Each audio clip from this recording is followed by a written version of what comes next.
Grand titre de l'actualité, cette violation de l'espace aérien estonien par 3 avions de chasse russes. Hier, pendant 12 minutes, ils ont survolé ce pays membre de l'OTAN. L'OTAN qui a immédiatement réagi, mais Moscou dément aujourd'hui avoir franchi la ligne rouge. Essayons de comprendre ce qui se joue derrière ces provocations de plus en plus marquées avec Lise Cloy et Pauline Lormand.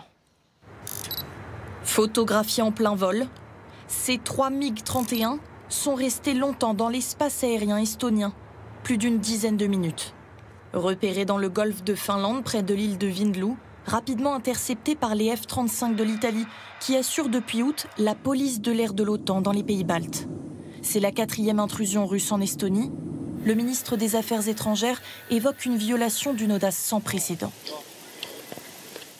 Il s'agissait clairement d'une provocation. C'était sans aucun doute leur intention. Et c'est pourquoi nous demandons également des consultations politiques au titre de l'article 4.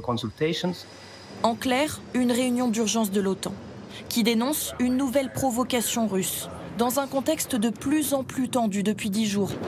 20 drones russes repérés dans le ciel polonais le 10 septembre. 3 jours plus tard, même alerte en Roumanie. Cette fois encore, la Russie dément toute accusation.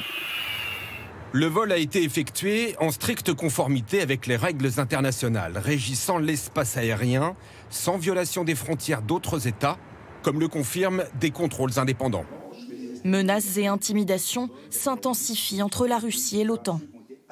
La Russie profite de toutes les opportunités pour tester ce qu'il y a en face, voir quelles sont les capacités de réaction otaniennes, quelles sont les réactions politiques. De part et d'autre, on s'organise, on montre ses muscles, sans que ça aille jusqu'à présent à l'affrontement militaire direct. Avec des démonstrations de force d'ampleur.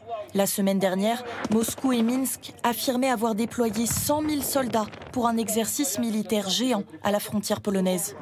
De son côté, l'OTAN doit mener le sien en mer Baltique, la France y participe.